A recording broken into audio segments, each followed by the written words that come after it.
A gold mine shut down in 2001 in the middle of Far North Queensland. Two massive open pits slowly filling with rainwater, sitting there for 25 years. Nobody knew what to do with them until someone asked a very different question. Not how do we clean this mess up, but what if the mess is exactly what we need? In November 2025, it officially registered in Australia's main grid, slated to be fully functional by 2027. The world's first ever pumped hydro storage, built inside an abandoned mine, and Australia may be sitting on 37 more of them. This is not the story of solar panels or wind farms, it's a story about gravity, about water, and about 150 years of mining leaving behind something that no one expected to be valuable. Australia has more than 60,000 abandoned mines. That's a problem if you don't look at it the way that the government does. They look at it as inventory.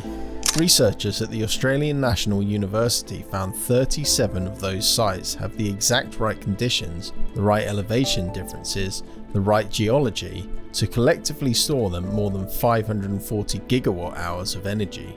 To put that into context, 540 gigawatt hours is close to Australia's entire need for long duration grid storage. So how exactly does water in a hole store electricity? Let's start with the physics.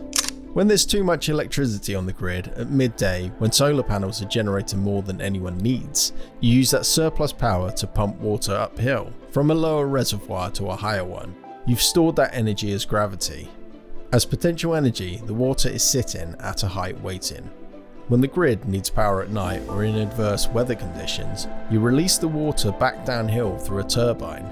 Gravity pulls it down, the turbine spins, electricity flows.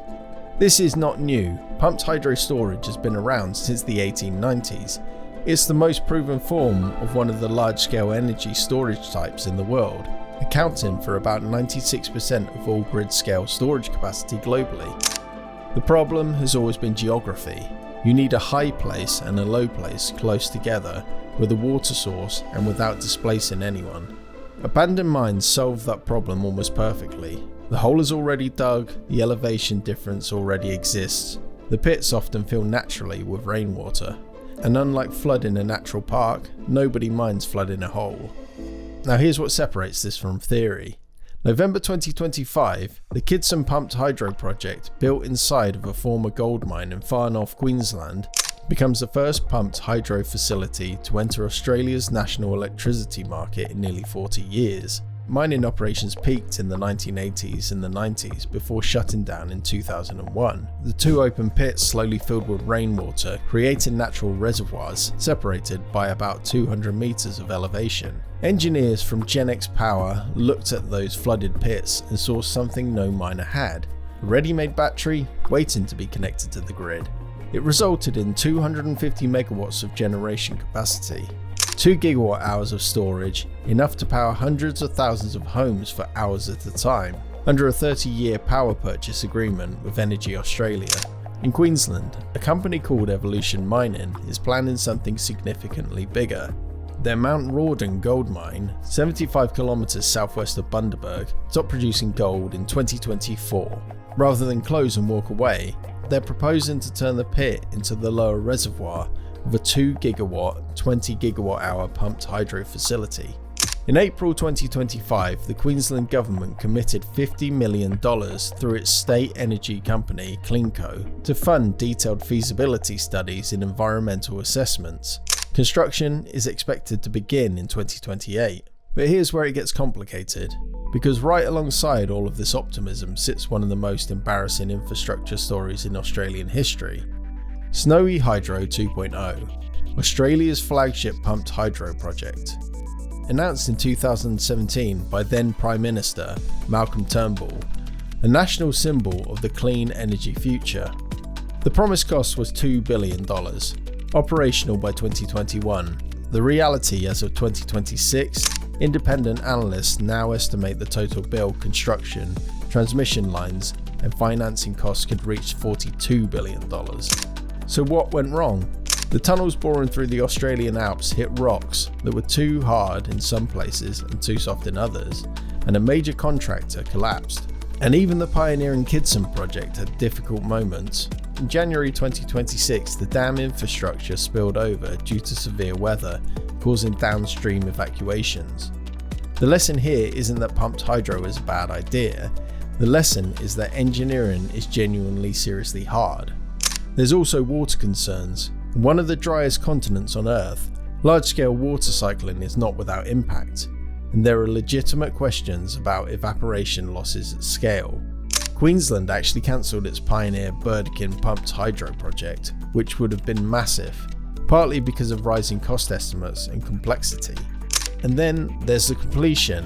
While engineers are drilling through rock and navigating water chemistry, batteries keep getting cheaper. According to reports, in 2025, the global average price of grid-scale battery storage fell to just $117 per kilowatt hour. That's a 31% drop in a single year and an 86% collapse since 2013. So where does mine-based pumped hydro actually fit in? Is it still worth pursuing? Here's the honest answer. It's not competing with batteries, it's filling a gap that batteries can't fill yet. Pumped hydro is designed for days, what engineers call long duration storage, across 8 hours, 16 hours, even multiple days. When adverse weather causes solar panels to generate almost nothing for 2 weeks, or when a windless week settles over the country, you need something that can bridge those days, not hours. That's where pumped hydro wins. And what makes the mine approach fundamentally different from its greenfield project like Snowy 2.0 is what you don't have to build. No new tunnels blasted through national parks, no community relocations, no valleys flooded. The whole already exists. A century of Australian mining caused real damage, rivers diverted, landscapes scarred, communities built around extraction that always eventually ends. And now the wreckage of that era, the flooded pits, the voids, the engineered holes that no one wanted to think about, turns out to be infrastructure, an asset. For 25 years, those pits just sat there and collecting rain. In November 2025, those same pits sent electricity into Australia's national grid.